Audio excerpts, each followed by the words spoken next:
एक प्रश्न मन में आता है इसके बाद कि किस कमीशन के ऊपर क्या कोई नियंत्रण है, इसके ऊपर कोई ऐसी बॉडी या कोई है जो नियंत्रण करेगी?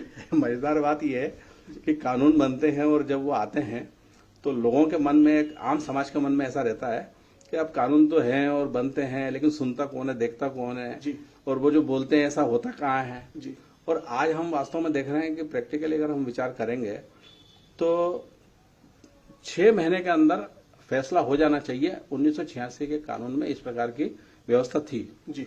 लेकिन कोई भी कारण हो सकता है कि हमारे पास अब ये मेंबर्स नहीं है, हमारे पास उसका अभाव, स्टाफ नहीं है, ऐसा कुछ बहाने बना के 6 माह की तारीखें मिलने लग गई जी।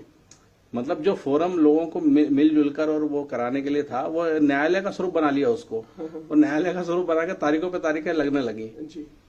अब इस प्रकार की कोई चीज अब ये नए उसमें अगर होती है, ये जो नई व्यवस्था बनी इसमें अगर होती है तो उसको देखने के लिए एक प्रशासनिक नियंत्रण के लिए एक मॉनिटरिंग सेल एक बनाया उन्होंने। अच्छा। और वो सभी जो कमीशन है इसके कार्य पर नजर रखेगा कि ये बराबर ठीक प्रकार से काम कर रहे हैं कि नहीं ये, और ये बराबर समय पे सबको न्याय मिल रहा है कि नहीं मिल रहा है। अच्छा। जैसे मान लो एक बात आती है कि अगर कोई जांच वाली बात हो कि जिसमें थोड़ा जांच करना पड़ेगी, जिसमें लैब का सहारा लेना पड़ेगा, तो उसमें यह है कि भाई आपको ज्यादा समय लगेगा, लेकिन कोई साधारण मामले होंगे तो उसको कम समय में फैसला करना है आपको, इस प्रकार का उसमें प्रावधान है जी।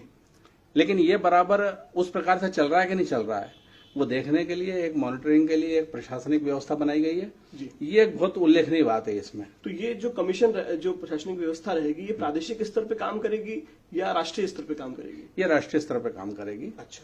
और पूरे देश में चाहे वो नेशनल कमीशन हो, चाहे वो प्रदेश कमीशन, हाँ राज्य का हो, चाहे वो जिले का कमीशन हो, अच्छा, तीनों पे पूरा वो निगाह रखेगी। ये एक बड़ा अच्छा प्रावधान इस अधिनियम के अंदर आपने बताया कि कमीशन का दिया गया है। क्योंकि मैं जब इस बारे में रिसर्च कर रहा था तो मैंने भी देखा कि 5-5, 6-6, 7-7 साल से पुराने मामले पेंडिंग अभी तक कंज्यूमर फोरम्स में पड़े हुए हैं। शायद कहीं ना कहीं उससे इनको लगाम मिल सकती है। इस अधिनियम के बारे में और कुछ ऐसी कोई जानकारी जो इस एक्ट के बारे में आप देना चाहें हमारे व्यूअर्स को? वैसे मोटे रूप में सारी जानकारी मैंने इसमें दे दी है, लेकिन अपन चूंकि ग्राहक संरक्षण की बात करते हैं तो ग्राहक संरक्षण के लिए केवल आयोग में जाना इतना ही बात है ऐसा नहीं है, इसके और भी तरीके होते हैं। उपभोक्ता मामलों का जो मंत्रालय है उस मंत्रालय ने एक व्यवस्था हमें और भी देके रखी है, वो है कि एक कंज्यूमर ऐप है। यानी हम अगर गूगल ये जो प्ले स्टोर है उस पर गए, उससे हमने कंज्यूमर ऐप को डाउनलोड किया आपने इसमें जी।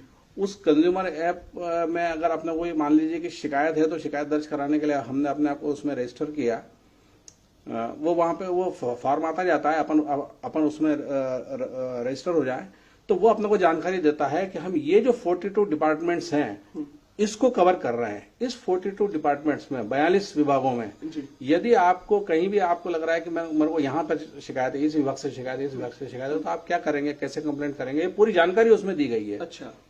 इस विभागों के तहत आपको क्या अधिकार मिले वो पूरी जानकारी उसमें दी गई है और उसी में से आपको फिर शिकायत करनी है क्या तो फिर वो फॉर्म आ जाता है, फिर उसमें आपकी शिकायत क्या है, आपका ये क्या है, और वहां से आप जैसे रजिस्टर करते हैं तो आपके पास मैसेज आ जाता है कि आपका शिकायत क्रमांक ये है जी। और वहां से फिर आप समय समय पर उसको वो आपको दिखता है कि मेरी बात कहाँ तक पहुंची है, कहाँ तक वो मामला पहुंचा है, और उसमें भी एक समय सीमा है कि उस समय सीमा के अंदर उसका निपटारा होना चाहिए, वो 60 दिन के अंदर उसका निपटारा हो जाना चाहिए। इस प्रकार की व्यवस्था मंत्रालय ने अलग से बनाई हुई है, मतलब इसके लिए कोई हमको ये जो नया कानून आया इसकी भी जरूरत नहीं है। अच्छा। ये हम अपने घर बैठे अपने मोबाइल से अपने ऐप कंज्यूमर ऐप को डाउनलोड करके अच्छा। हम अपने घर से कर सकते हैं, प्रत्येक ग्राहक कर सकता है। एक ये बहुत महत्वपूर्ण बात है। और दूसरी एक महत्वपूर्ण बात है कि एक टोल फ्री नंबर दिया हुआ है उन्होंने, अच्छा। हेल्पलाइन के नाम से जी। वो टोल फ्री नंबर है 1800-11-4-000, ये उसका नंबर है। अच्छा। इस टोल फ्री नंबर पर अगर कोई व्यक्ति लगाता है, जैसे अब कई आज ऐसे लोग हैं कि जो हम देखते हैं ग्राहकों को ऐसे भोले रहते हैं, सीधे रहते हैं, वो इस पूरे उससे फ्रेंडली नहीं है जी। तो वो क्या होता है कि वो सीधे फोन लगा के और इस नंबर पर अगर वो बात करते हैं तो उसमें भी मामले जो है शिकायत दर्ज हो जाती है और वो भी वहां से जो है फॉलोअप लेते हैं और उनके मामले को हल कराते हैं। तो ये मंत्रालय ने अलग से व्यवस्था की हुई बड़ा प्रावधान, ये एक बहुत बड़ा प्रावधान है जो नया कानून आया है इसके अलावा ये प्रावधान है। अच्छा, तो ये एक अच्छी व्यवस्था इन्होंने की है। आज हमने देखा जी सबनीस के साथ जो राष्ट्रीय संगठन मंत्री हैं ग्राहक पंचायत के, कैसे ग्राहक पंचायत के सुझाव, केंद्र सरकार को दिए गए सुझाव और प्रयासों से इस अधिनियम की रूपरेखा तैयार हुई और इस अधिनियम से किस तरह से ग्राहकों को बहुत सारी सुविधाएं और फायदे आने वाले समय में मिलने वाले हैं, इसकी जानकारी आज हमें मिली। आगे भी इस तरह की परिचर्चाएं, वो कार्यक्रम हम आपके लिए लेके आते रहेंगे। आगे की इस तरह की और परिचर्चाएं और जानकारी के लिए आप हमारे YouTube चैनल विश्व संवाद केंद्र इंदौर को सब्सक्राइब करें व फेसबुक पर हमारा पेज विश्व संवाद केंद्र इंदौर को जाके लाइक करें। धन्यवाद। मैं भी विश्व संवाद केंद्र के लिए बहुत बहुत धन्यवाद ज्ञापित करता हूं कि हमारे ग्राहकों तक ये जानकारी पहुंचाने के लिए ये जो आप माध्यम बने हैं और सबको जानकारी पहुंचाएंगे, ये आप एक सर्व सामान्य ग्राहकों के लिए बहुत अभिनंदनीय कार्य कर रहे हैं। इसलिए इसके लिए मैं आपका धन्यवाद ज्ञापित करता हूं और आपका आभार व्यक्त करता हूं। नमस्कार। नमस्कार।